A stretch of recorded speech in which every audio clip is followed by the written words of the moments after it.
రామయ్య ఒక చిన్న గ్రామంలో నివసించే రైతు. అతడు చాలా కష్టపడి పనిచేసేవాడు కానీ కోపం ఎక్కువ. తన మాటే చివరి మాట అని భావించేవాడు. ఒకరోజు అతని పొరుగువాడు శేఖర్ పొరపాటున రామయ్య పొలంలోకి నీరు మళ్లించాడు. దాంతో కొన్ని మొక్కలు పాడయ్యాయి. ఇది చూసిన రామయ్య కోపంతో శేఖర్ను అందరి ముందు అవమానించాడు. మాటల దెబ్బకు శేఖర్ ఎంతో బాధపడ్డాడు కానీ ఏమీ మాట్లాడకుండా వెళ్ళిపోయాడు. కొన్ని రోజులు గడిచాయి. రామయ్యకు అకస్మాత్తుగా జబ్బు చేసింది.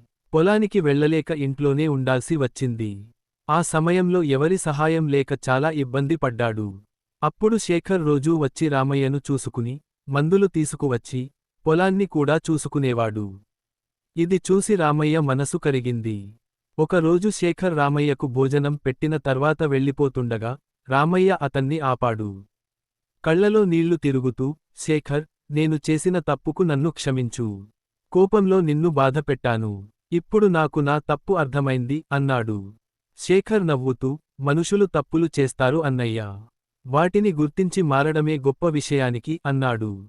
ఆ రోజు నుంచి రామయ్య పూర్తిగా మారిపోయాడు. కోపాన్ని తగ్గించుకుని, అందరితో ప్రేమగా మాట్లాడడం మొదలుపెట్టాడు. తన తప్పులను గుర్తించి పశ్చాత్తాపపడడం వల్లే అతడిలో ఈ మార్పు వచ్చింది. ఈ కథ మనకు ఒక గొప్ప పాఠం నేర్పుతుంది. తప్పు చేసినప్పుడు దాన్ని ఒప్పుకుని, పశ్చాత్తాపపడితే మన జీవితం మంచి దారిలో మారుతుంది.